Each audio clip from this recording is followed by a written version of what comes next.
जय जय रघुवीर समर्थ. श्लोक.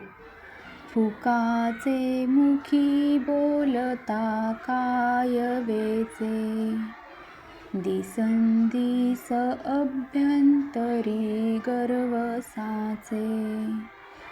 क्रियेविन वाचाळता व्यर्थ आहे, विचारे तुझा तुझी शोधून पाहे. अर्थ. बिना कामाची उगाच बडबड करण्याने किंवा केवळ तोंडाने मोठं बोलण्याने काहीही साध्य होत नाही.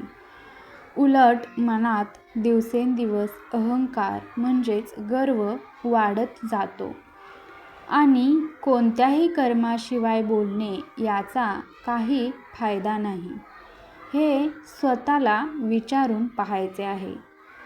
या सगळ्याचा विचार तूच करायचा आहे, असं आपल्याला या श्लोकामधून श्री समर्थ संत रामदास स्वामी सांगतात. ते म्हणतात की आपण कधीही उगाचच बडबड करण्याने किंवा केवळ नुसते मोठे बोलण्याने काहीही साध्य होणार नाही.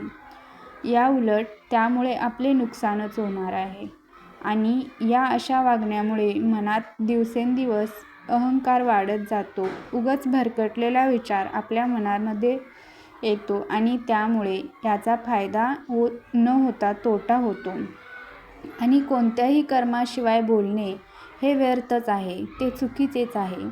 आणि या सगळ्याचे कारण आपण स्वतःलाच विचारायचे आहे. आपण स्वतःलाच या सगळ्याची प्रश्न उत्तरं शोधून पाहायचे आहेत, असं आपल्याला सांगितलेलं आहे. म्हणून आपण सदैव कर्म चांगले करावे, विचार चांगला करावा, त्यामुळे आपला फायदाच होईल. आपण कायम भक्तीने आणि श्रद्धेने परमेश्वराच्या चरणी लीन व्हावे, म्हणजे आपले कायम चांगले होईल, हित होईल, असं आपल्याला सांगितलेलं आहे. जय जय रघुवीर समर्थ.